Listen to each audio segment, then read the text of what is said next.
नमस्कार दर्शकों, जैसा कि आप जानते ही हैं, आपके रूबरू टॉक शो में हमेशा किसी न किसी ऐसी शख्सियत से रूबरू कराने का मेरा प्रयास होता है जो अपने आप में सच में एक कहते हैं ना कि एक विजनरी होता है, कुछ ना कुछ करने का जिसमें जज्बा होता है।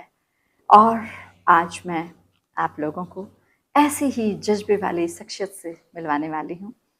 जी हाँ, आइए स्वागत करते हैं। Welcome to Abdullah Abu Shawaish sir, ambassador means extraordinary ambassador, यानी कि his excellency of the state of Palestine of the republic India. Sir, my first question is this.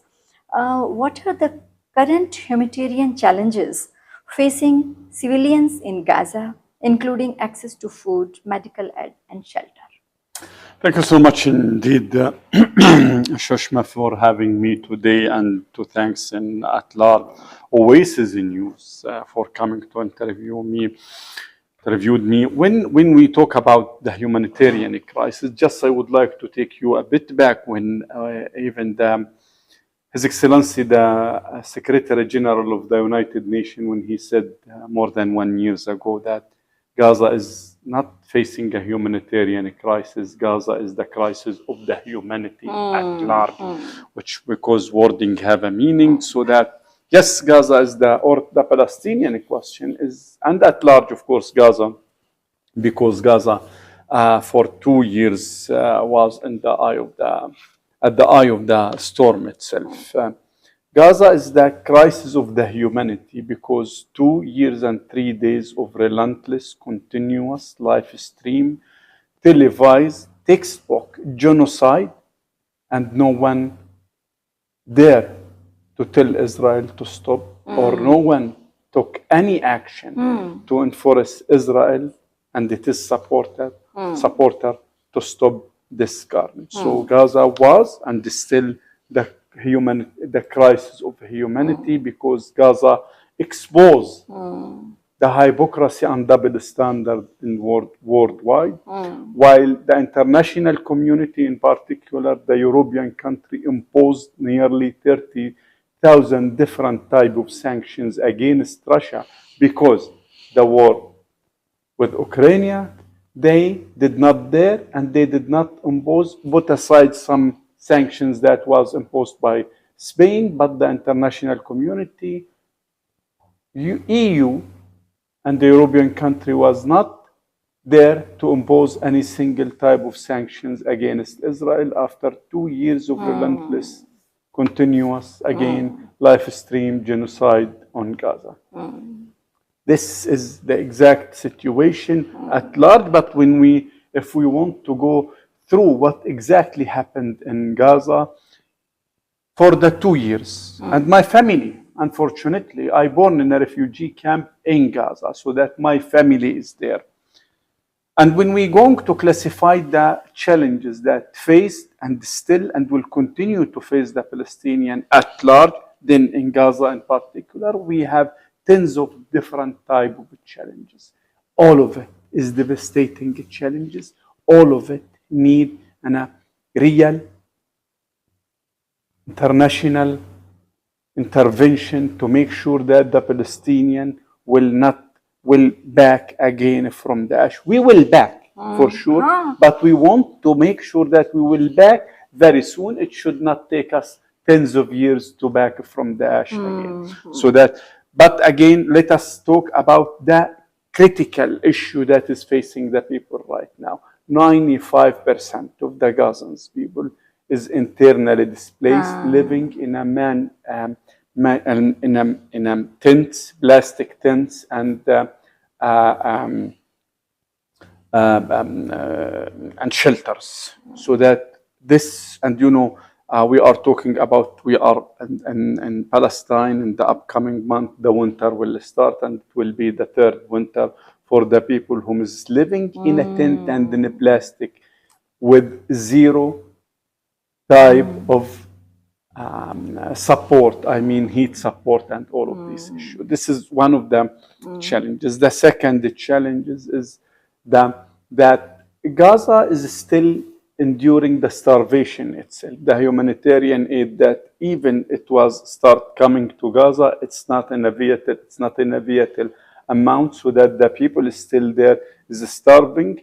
Instead of 3 meals, likewise, every single human being, they still go with one and sometimes maximum 2 meals per day right now. So starvation, malnutrition is still there. Lack of all the necessary equipment, of the vast majority of the necessary equipment and medical supplies still, Gaza is still suffering from it.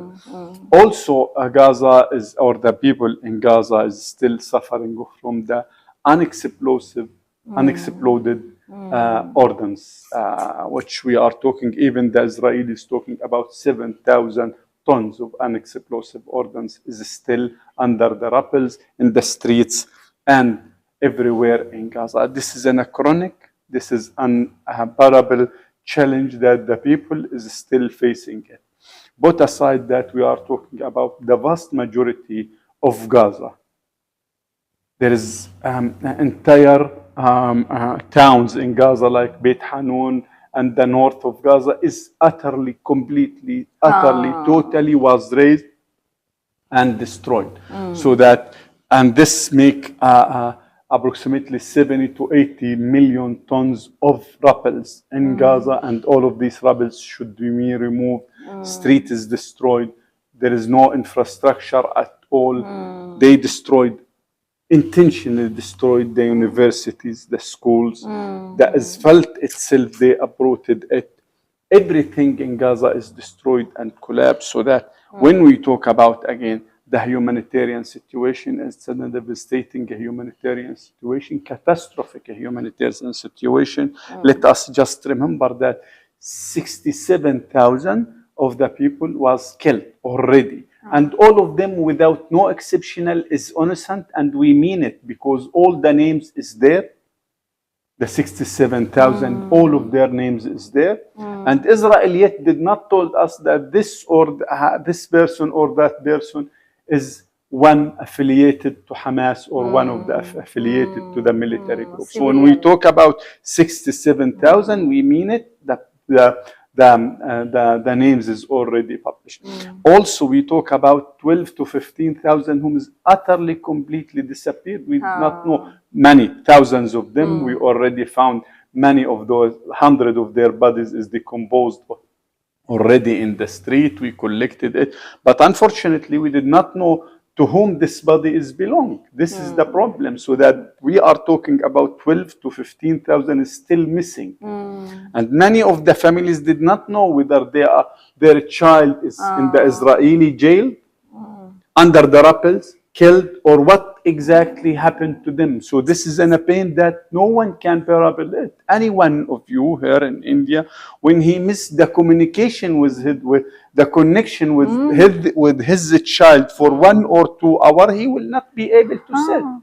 Now we are talking about 2 years. Some of those families lost the communication with their children for more than 2 years right now. So this is another heavy burden problem that the people in Gaza is facing it.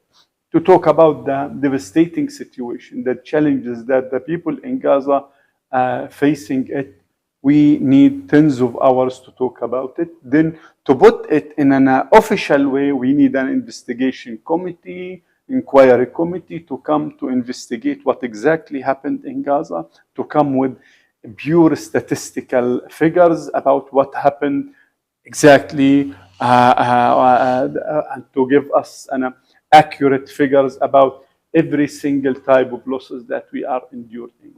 This is in Gaza.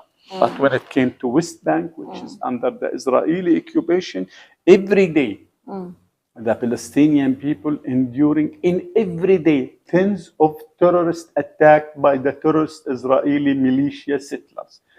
Military militia Israeli settlers is attacking the Palestinian people in a daily pace, tens of times, with the full support and backing by the Israeli occupation force and the Israeli politician. This is another Another devastating situation that we are enduring in West Bank, we are talking about 500 plus different 500 military checkpoint. We are talking about more than 1,000 plus gates erected in the front, in the entrance of the vast majority of the village in West Bank, which means that any soldier, any fanatic settler decide, and we have tens of videos that show this case, if he decided no one will leave this